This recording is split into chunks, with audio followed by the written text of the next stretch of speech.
Good evening, welcome back. Team South Africa are in London for the World Para-Athletics Championships, which start later this week. These games celebrate the human spirit as athletes rise above physical challenges. As Ronald Masinda found out, there's some stories of the most inspiring in the world of sports.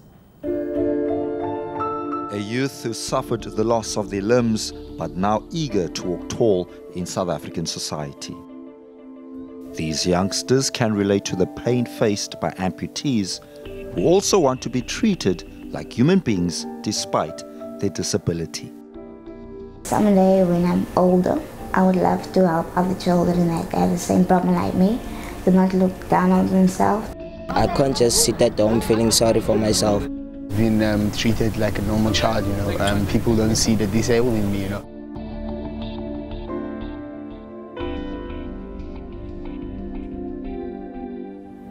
But there is hope for amputees.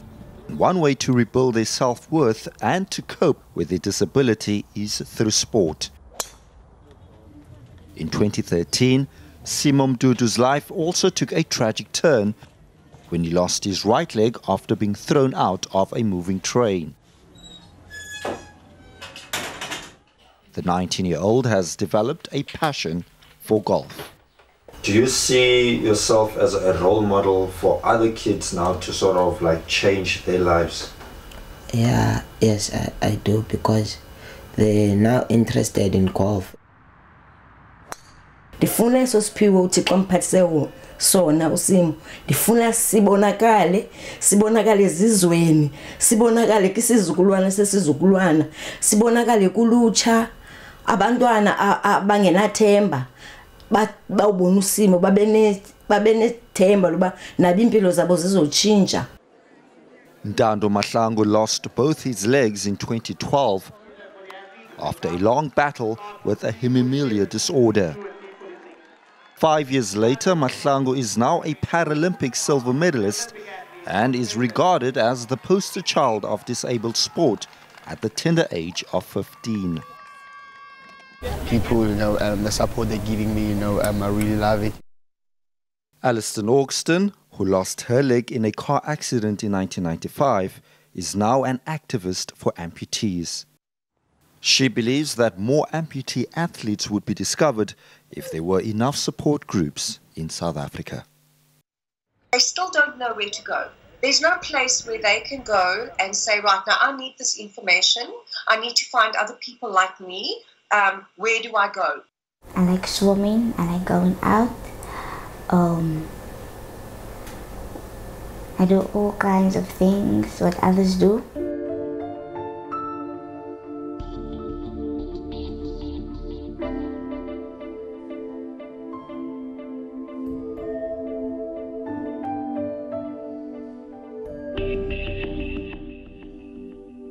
Ruth Ontong is a budding swimmer. The 15-year-old's parents spend a lot of money to ensure that their child gets the best prosthesis on the market. Artificial limbs cost up to 500,000 rand. And finding suitable blades can also be a tedious process. The cost relating to prosthetics is something that we focus on a daily basis. We've actually just had a very interesting international congress in Cape Town relating to the developing countries and the cost relating to prosthetics. We as a practice are trying to explore options where we can reduce the professional time involved. The manufacture of a prosthesis is a very time-consuming process. Justin's currently busy taking a plaster mold of her leg. This thing gets filled with plaster of Paris. Shaping and changes get done to the mold. We then mold it with a clear plastic, or we laminate it with resins. We then go through a long fitting process. It's an extremely time-intensive procedure which all has to be customized to the individual. And the problem with it is you often don't get it right the first time. It's a perfect fit until the person walks and then the bone starts rubbing on the socket or something like that. What the government do not provide, as far as I know, is a prosthesis that allows people to run. The kind of prosthesis provided by government is a prosthesis that lets people function in a very basic way, meaning that they can walk and that they can walk safely. One of the most decorated Paralympians, Ernst van Dijk, has seen the positive change made through prosthesis during his 3 years as the company representative at OSSA.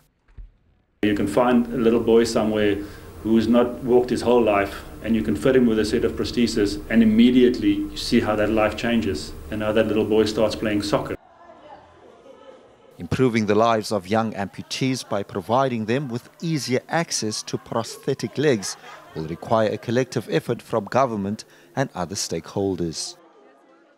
Sport has shown that through equal opportunities, amputees are able to achieve greatness despite their disability. Ronald Masinda, Port Elizabeth.